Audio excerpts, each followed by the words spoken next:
Peace and welcome to the Atlantis School for Gifted Youngsters.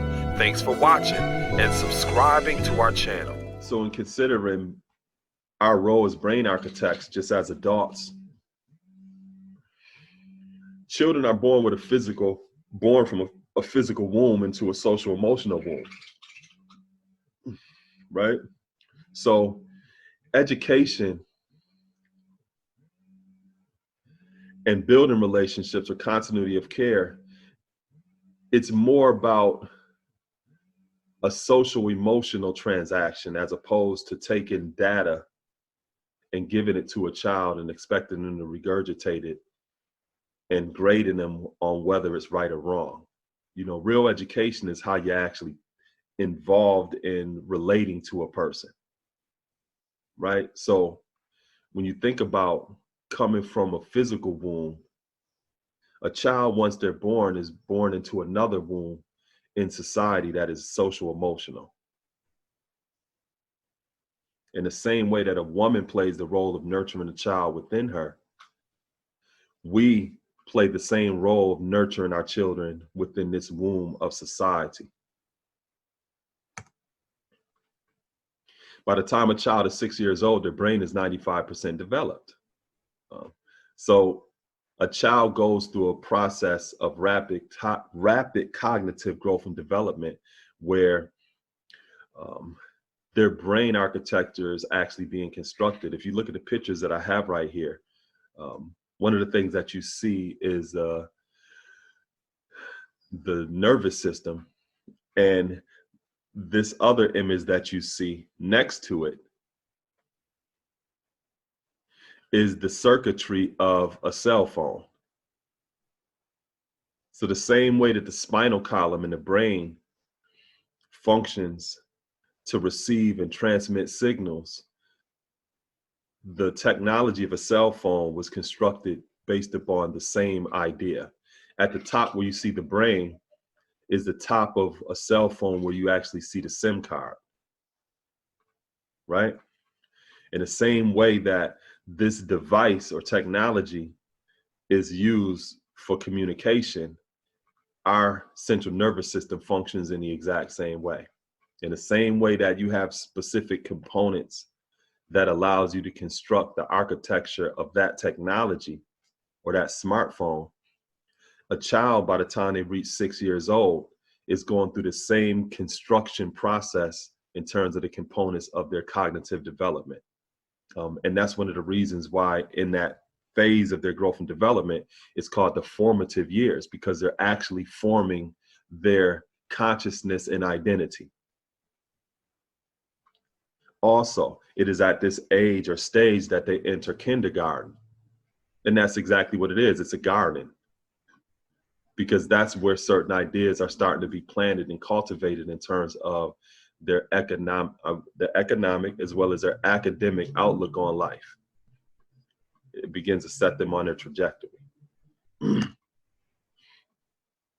Again, formative year impressions become a part of the brain circuitry. The least impressionable experiences get pruned away through a process known as synaptic pruning. So in other words, synaptic pruning is if you don't use it, you lose it. So that's one reason why it's important when a child like Joy, your child right there, he's 5, right? 3, yeah, 3. Okay, that's a 3-year-old. Yeah, that's why it's important to introduce them to certain ideas because they're actually becoming a part of their brain architecture at that age. Even in the Bible, it tells you train up a child in the way that they should go and they won't depart from thee. It's the exact same procedure and process. The reason that certain synaptic connections get pruned away is because the child, as the brain is being constructed, is operating on a high frequency where they're having ideas that they've literally never had before. So the synaptic pruning process is the process of encouraging or allowing the brain to function more efficiently or effectively. Um, so when you're introducing certain ideas to a child within that time period, those ideas that are the most impressionable, that are the most consistent, literally become something that is an imprint within their brain architecture. That's one of the reasons why some children at an early age have learned to pick up speaking several different languages. That's because parents literally constructed their brain architecture that way by consistently introducing them to those various different languages. Pardon me. Let's see. A child needs to be exposed to something 10 to 12 times in order to respond to it. And that's exactly what I'm talking about. If you notice in advertisement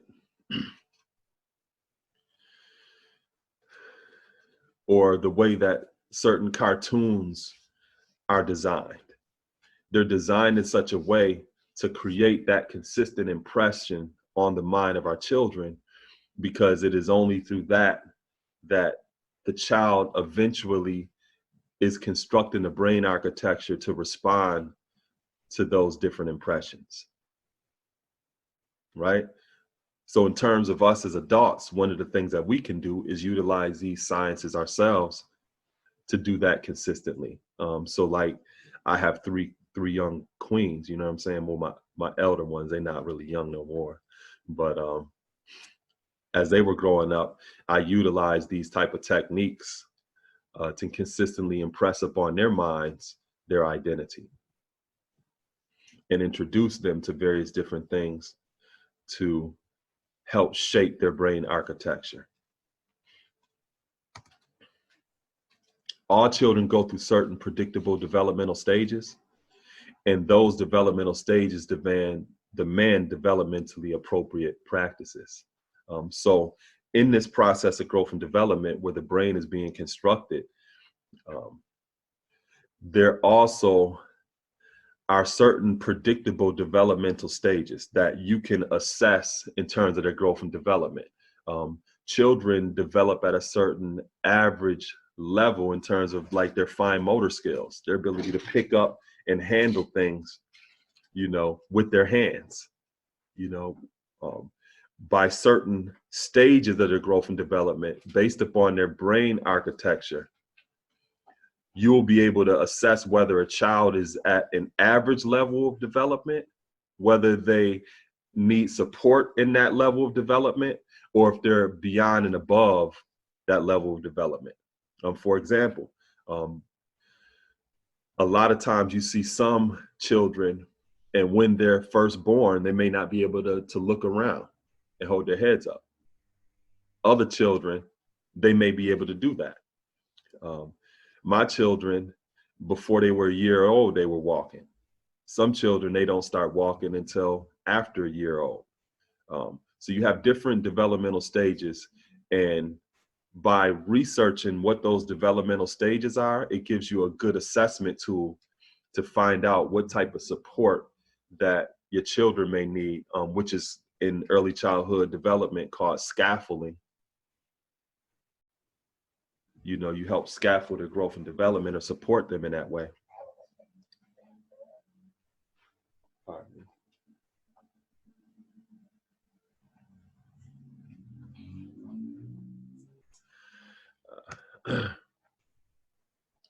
And then lastly, there are different learning styles. Some people learn primarily visually, and that's their strength. Some people learn hands-on, that's their strength. Some people learn from just listening, that may be their strength. So that's also important to keep in mind. All of our children may have various different strengths or different primary styles in which we learn. And being able to properly assess that also gives us the capacity to meet them where they are, as opposed to having unreasonable expectations when it comes to their learning style. Now, even though a child may have a particular learning style which is primary to them, it's also important to realize that we have to provide different type of resources or support to bring balance to their other learning styles. If they're very good at hands-on, and that is their primary learning style, we may need to also give them some type of support in terms of their listening skills because they may not be as strong in that area, or their visualization or their visual skills. We may need to bring support into that area as well. When you're looking at the public school model, a lot of times it doesn't take that into consideration at all. Y'all gonna sit in these straight back chairs for the next 45 minutes until it's time to move on to the next class, or until it's time for us to transition into another activity. A lot of times teachers are not looking at them like, yo, this lesson that I'm teaching that I want y'all to listen to, that student ain't listening because you need to put it into hands-on terms for them to get it, right? So having this knowledge as well is something that if we have children who are in the public school system or charter or private school system, we can communicate to their educators, because some educators just simply don't consider this at all. And if they don't get it, if they're not getting this, it's their problem. Perhaps they have a learning disability, right? So you have a lot of our children that are being labeled something that they're actually not.